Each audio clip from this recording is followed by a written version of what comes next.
175 Colorado kids have died in the last 5 years due to abuse or neglect. Of those children, 72 were known to county's Department of Human Services. These bears represent those children. We started to wonder why these kids ended up dead, even though they had a caseworker looking after them. Tonight, we start answering the question, why are so many Colorado kids being failed to death? An 8-year-old's 911 call after his mother lit her 5 young children on fire. Who is hurt? Almost everybody. I don't know who's hurt. Because some of the people died. And it kills me every day to have to hear my children screaming. Flames burned 16-month-old Ashaya Joseph so badly her little body couldn't recover. Maria Gardner is now serving an 85-year prison sentence. Not a day goes by, not one, where I don't think about what I've done. Maria says it could have been prevented. They should have taken my children from the home. DHS caseworkers had already investigated her family 7 times. After Maria's husband committed suicide, an 8th visit by a caseworker with her own problems. She said she was depressed and taking antidepressants herself. How could she help someone else? That caseworker and a crisis center therapist who Maria visited at the insistence of the county missed seeing Maria's real state of mind. It's obvious in this home video. Please forgive me. I want to be buried with my husband. I want my kids to be with me. I stood in the middle of my bed. I went in a big circle, pouring the gasoline, and I lit it. Where did the breakdown happen? The breakdown in what? The breakdown was with Maria Gardner and in her own emotional state. Shirley Rodas oversees El Paso County's child welfare. I don't believe we made mistakes on this case. The children were not removed, and it is my opinion that the children should not have been removed from the information that we had at the time. Ashaya Joseph is just one of those 72 kids that 9 News and the Denver Post have discovered were failed to death. Those 72 kids were once known by social services. We spent 6 months pushing for access to information, poring over police and court records, and observing every step of the process. What we found is a system where accountability and transparency is nearly non-existent. Caseworkers failed to see or failed to do anything about the signs a child was so close to being murdered. We found in the cases of 14 kids who died, the state ignored abuse complaints. In 8 of those deaths, caseworkers violated state policy by not properly opening a case. More than 3,000 complaints in 1 year never received a proper investigation.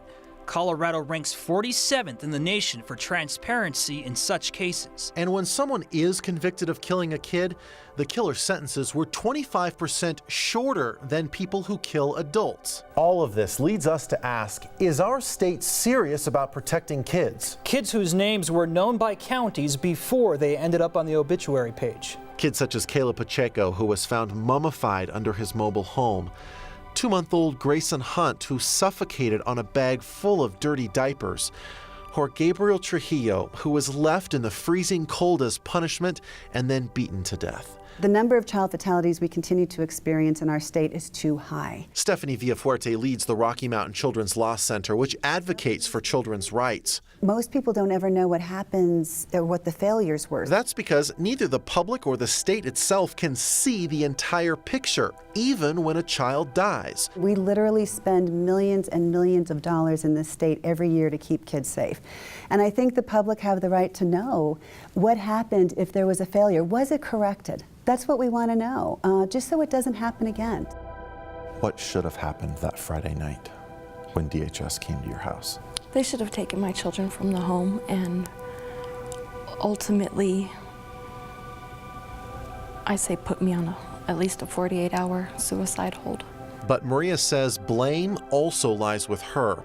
She has a message for other mothers. That it's okay to trust someone, that there is help. There is.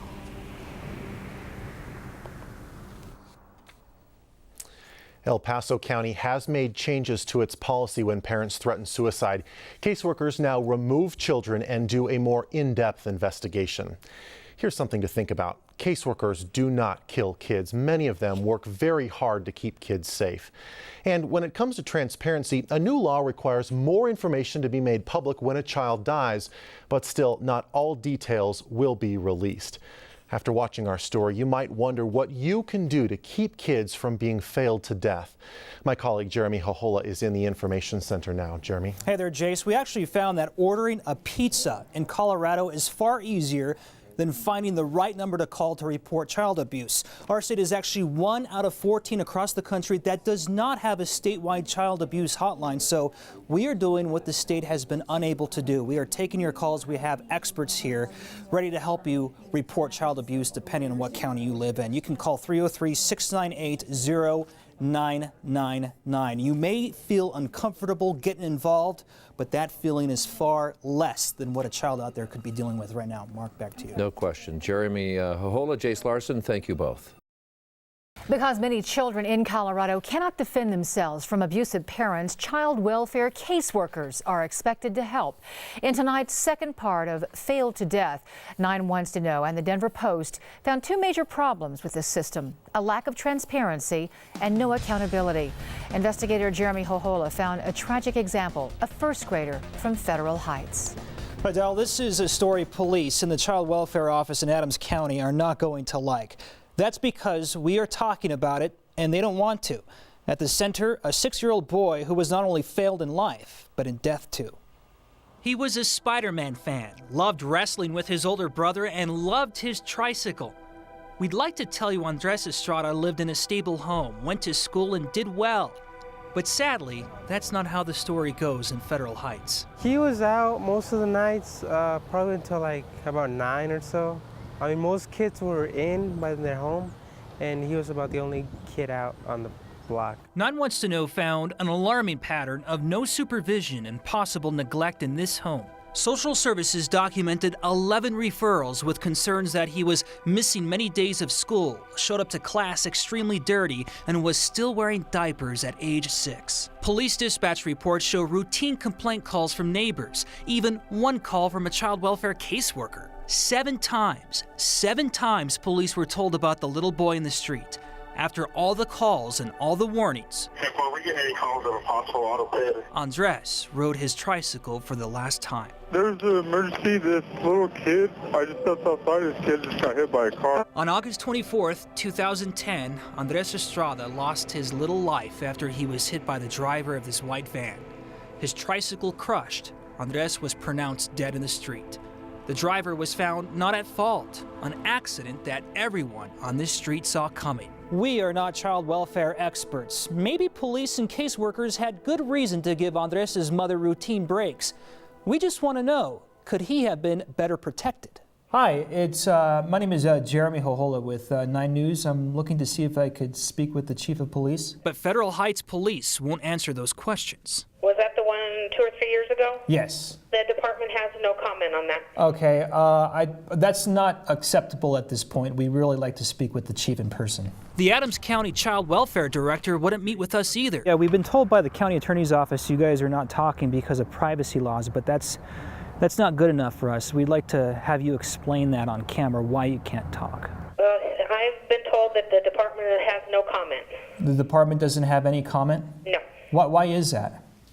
Sir, I'm just a dispatcher. That's Okay. the only thing I'm going to tell you is the department has no comment, okay? I don't think confidentiality helps kids, it helps the system. Attorney Phyllis Rostenberg represented children in legal matters for several years. She's not surprised at the lack of transparency, a common theme in child welfare cases that end badly. I think invoking confidentiality and invoking the privacy laws it deflects obviously from responsibility and accountability. I don't think it serves families, I don't think it helps kids, and I think it just makes the system feel more comfortable and insulated from the accountability of what they're doing. We went looking for Andres' mother too for her side of the story.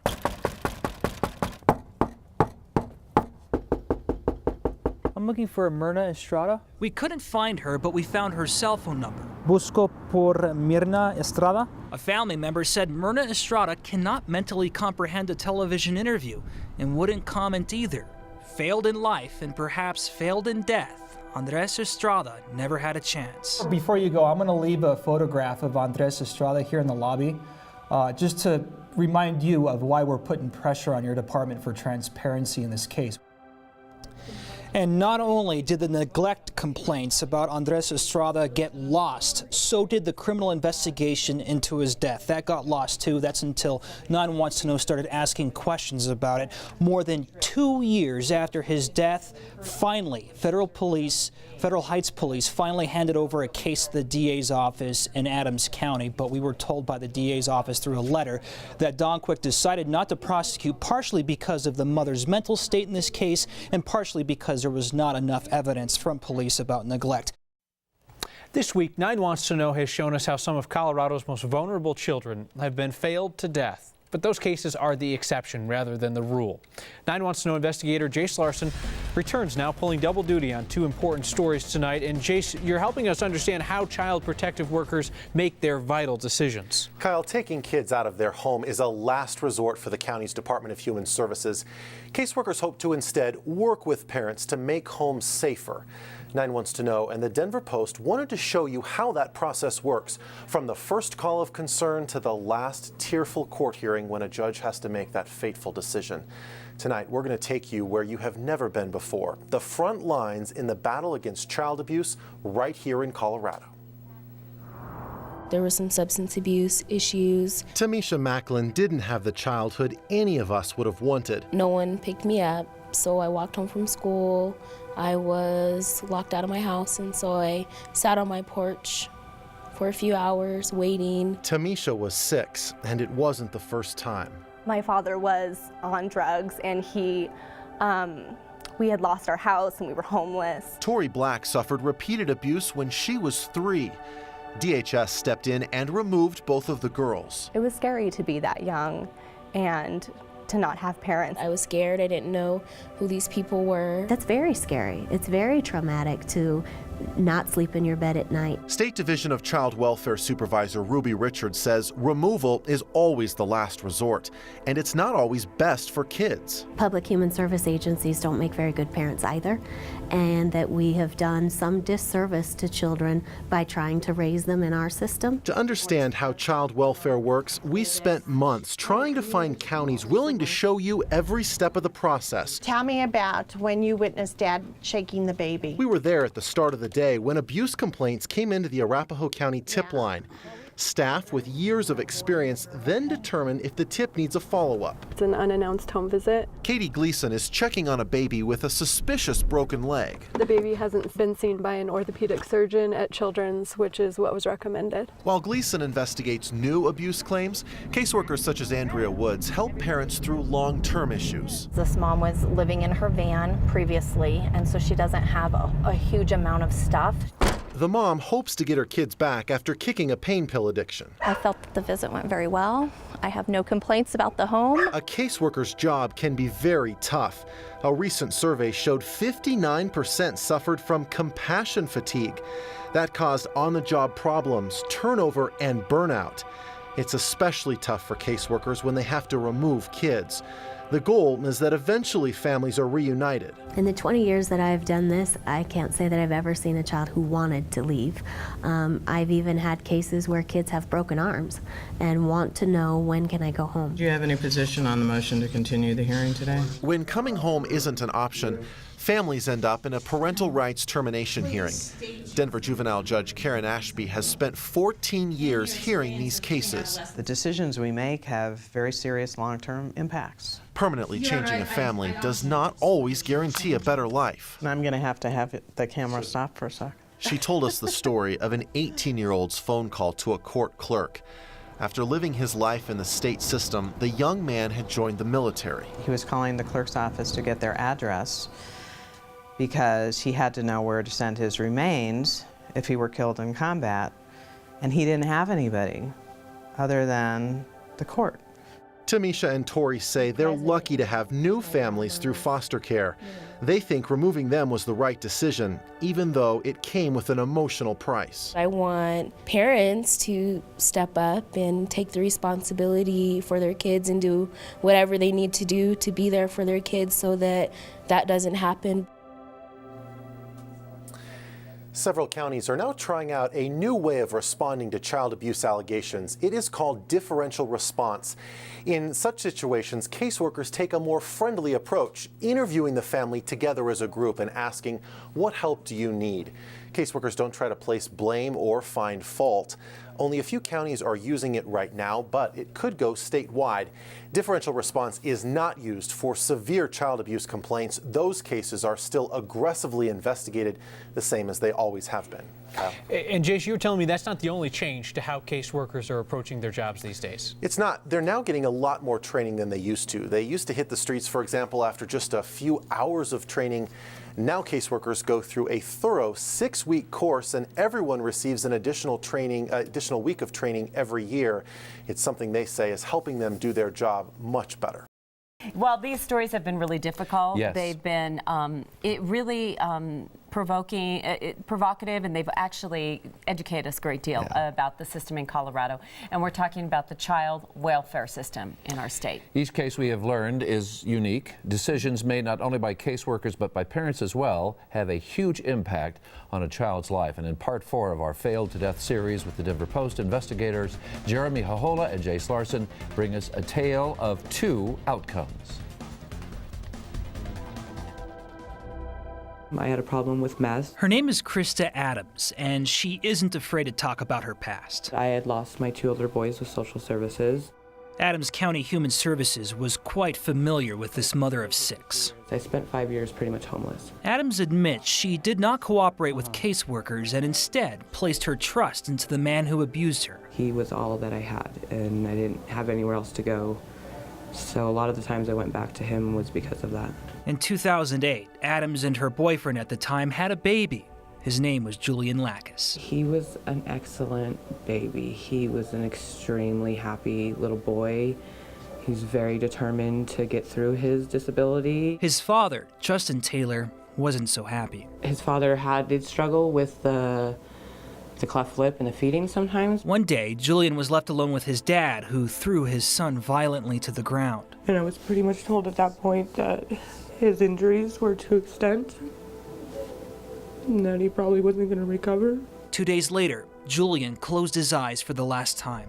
I just remember holding him the last time I got to hold him. And I just said that I wished it would have been me. I wish he would have taken my life instead of his. It's inevitable. No matter how some cases are handled, children will die. One of the biggest obstacles dealing with families who don't trust caseworkers. The last thing they want to do is remove children from their homes. Last year, caseworkers helped about 10,000 families, and children stayed with their parents 92% of the time after caseworkers convinced parents that they are there to help. From foster care was group homes, and then the juvie and things like that until I turned about 17 and then started having the kids. Danita Johnson also struggled to make the right choices. My worst day was hearing for the first time that my kids were taken. While trying to be a full-time mother, she was also a part-time drug dealer. In the beginning, social services was like the enemy to me. Like, they were trying to tell me how to be a mom, and I've been there. You know, everybody makes mistakes. Danita was failing until one day she realized she could be in control. I was the captain of the ship this time. Danita's success came when she finally accepted that her caseworkers were there to help. They think you're going to take the child away. I'm the other piece that comes in and says, "Hi, how you doing? What can I do to help you?" I'm just really impressed with how much you've done and what you've accomplished. I was really pleased in reading the report to see that all of the children have returned home. It's time to move forward. There's no time to feel sorry for ourselves or dwell off the past. I had a good mom, and she just did what she had to do to get us back, and that's why we're here today. Krista Adams is also ready to move forward. While Taylor is serving a 48-year prison sentence for killing his own son, Krista Adams says she's kicked her meth habit and is going to school with the dream of helping other victims of abuse. Today, with her new baby, she doesn't view social services as an obstacle. Oh, good job. I have 6 kids, you know, I have a lot of kids. I'm a single mom. I try to use my resources, and there definitely can be a good resource for you. Since we began our series 8 days ago, there were more than 63,000 child abuse reports filed in the nation. Even as we speak, somewhere in a hidden place, children right now are being abused. Maybe down your street, maybe next door. There's one child, another, and another. It's inevitable. Some cases will end in death, even when a child is touched by the system. Like Elise Vick, whose 300-pound foster mother sat on her. Screams of agony were picked up by a neighbor's baby monitor. The sound sent to caseworkers wasn't enough to prompt immediate action. And then there's 2-month-old Tavius Workman, beaten to death by his father, who caseworkers couldn't find, so they dropped the investigation. And 6-month-old Tori Brown, whose mother threatened to kill him. A grandmother's warning to caseworkers didn't work. He was choked to death, thrown in a dumpster, and later found in a landfill. We would really like to know how caseworkers handled those cases, but we can't. While the state says it is becoming more transparent, counties are not required to open up. Are you going to talk today or no? The department has no comment. Do you care more about privacy laws than protecting this kid? While the counties manage their own caseworkers, they don't have to explain themselves. They pass the buck to the state. We want to know about near deaths, and we also want to know about egregious incidents. Last year, the state passed a law that allows it to release more information. We'll talk to caseworkers and other people, and we'll come up with our own conclusions about what happened. That information, to the greatest extent possible, will be made public. But even with more information in a report, they still don't have to answer our questions. Let me be clear, I can't comment on an individual case. Citizens are crying out for transparency, and they're also crying out for accountability. One of the biggest child advocates in the state legislature wants to see the veil pulled off child welfare. Our reports caught the eye of State Senator Linda Newell. Every citizen should be called to action from what you've shown. Newell applauds the state's transparency efforts. Is there more to be done? Absolutely. She's in favor of a statewide hotline. Today in Colorado, there are 64 numbers to report child abuse, one for each county. We found 14 of them on the state's website didn't even work. Colorado is also one of just 15 states in the country that does not have a single number to report abuse. I think that's devastating. I think it's a real mistake that we have not addressed it yet. I absolutely believe that we should have one number. I don't think that's a bad idea. But Governor John Hickenlooper says some counties may resist. If you were to ask them, a lot of them feel that we're overburdening them and that we're putting too much of this too fast and that we're, too hard on them.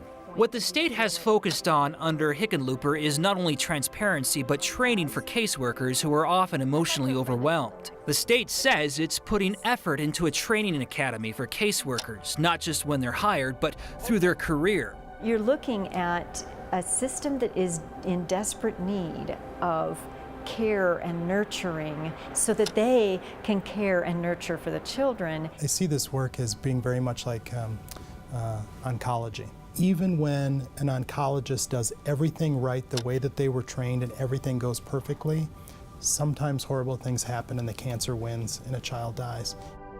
When there are bad parents, we must speak up for the children who don't have a voice. We must report concerns and suspicion before the voiceless become silent forever.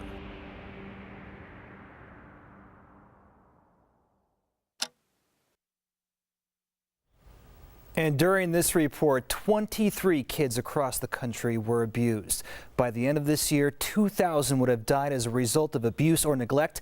And if you suspect it, and if it's an emergency, you need to call 911. And until the state gets a single number, you can call your local county Department of Human Services when it is not an emergency. You can also get help from people who are required by law to report abuse, like teachers and nurses. We invite you to watch all of our stories in the Failed to Death series, and we've put them on 9news.com. Guys, back to you. Jace Larson, Jeremy Hohola, thank you very much. Well, just several months after 9 Wants to Know and the Denver Post highlighted problems within the state's child welfare system, there are new plans to help better protect our children. From a new statewide child abuse hotline and more help for parents, and here is 9 Wants to Know reporter Jeremy Hahola. Hey there, guys. It's a sad fact, as you know, that children die of abuse and neglect in Colorado, even when their families are involved with the child welfare system. Today, the governor and other state leaders announced a continued focus to protect kids. During our Failed to Death series, along with the Denver Post that was aired last year, we found some abuse cases that fell through the cracks when they were handled by the state. We also found overwhelmed caseworkers who lacked some training. Today, as part of the governor's plan, he announced an effort to give caseworkers more training throughout their career.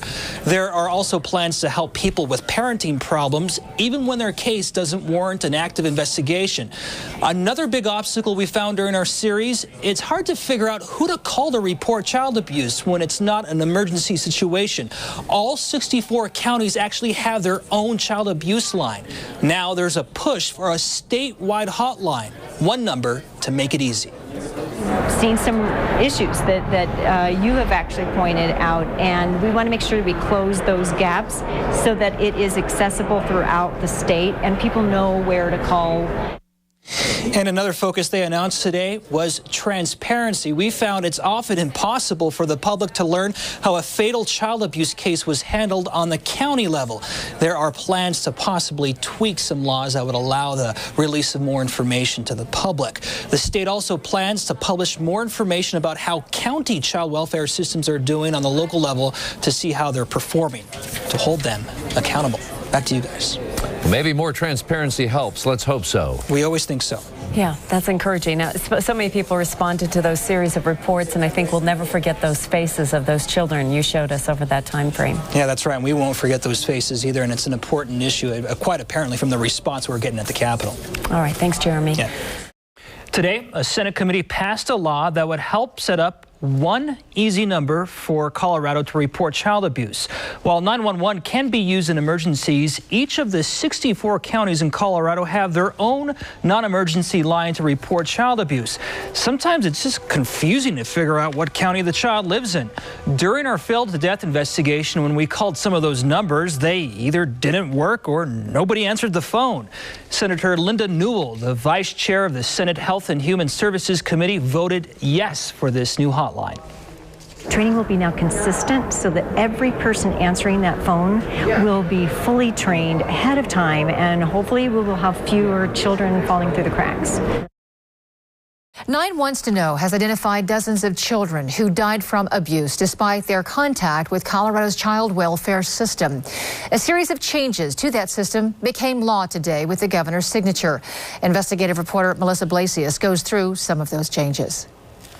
9 Wants to Know uncovered more than 70 stories of very short lives that ended in tragedy despite catching the attention of Colorado's child welfare system. Ashaya Joseph is one of them. She died at 6 months old after her mom, Maria Gardner, poured gasoline around her 5 kids and lit it. A tragic night that came after caseworkers had investigated her family 7 times.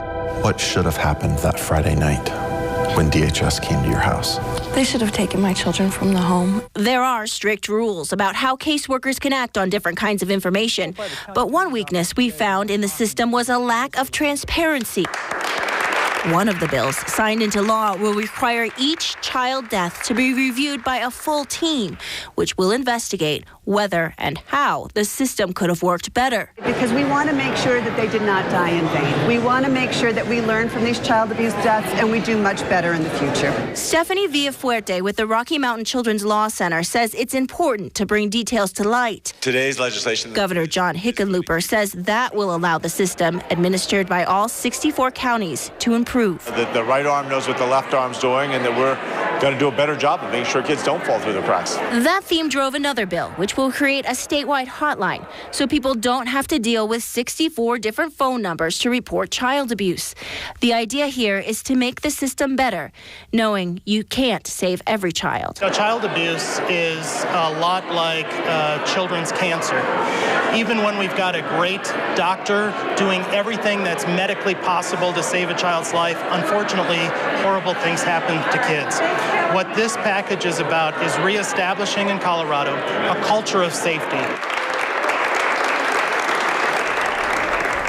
The governor also signed bills that will require judges to consider abuse or domestic violence in custody disputes. There's also a pilot project to allow counties to use foster care money to help place kids with other family members. Adele? So, Melissa, a lot of states already have a centralized hotline for people to call to report suspected child abuse.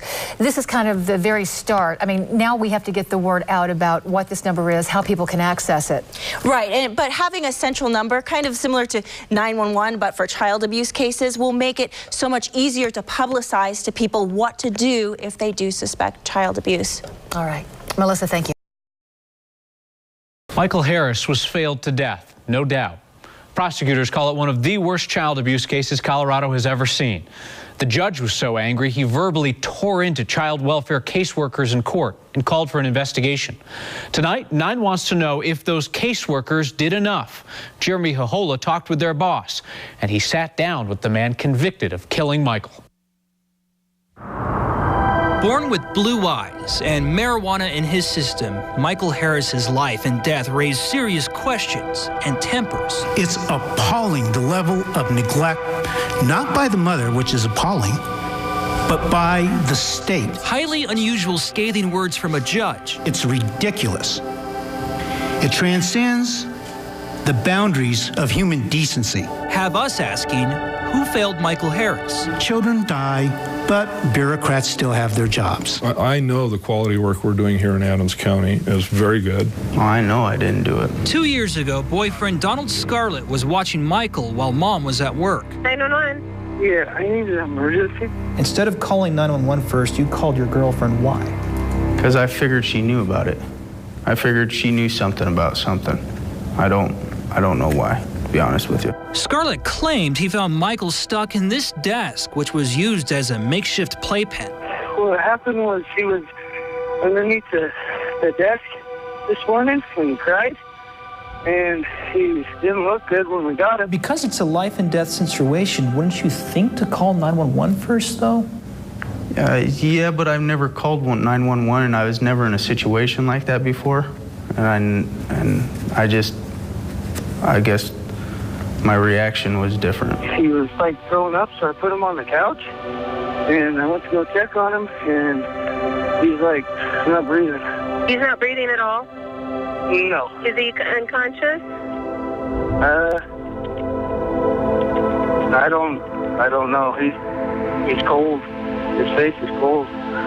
It's a tragedy whenever a child dies. Karen Steinhauser prosecuted child abuse cases in Denver for 20 years. She found Scarlett's answer about the 911 call telling. And it's really a red flag for doctors, for investigators, for professionals, is the delay in reporting. Michael's injuries were so severe, doctors believed surgery was useless. Lacerated organs, bruises on his body, and a skull fracture. Who would do such a thing? Court records say Scarlett was angry Michael wouldn't eat his dinner. What do you think when you look at Michael's picture today? That was an older picture, but that's how he was. He was happy. And you didn't kill this little boy? No.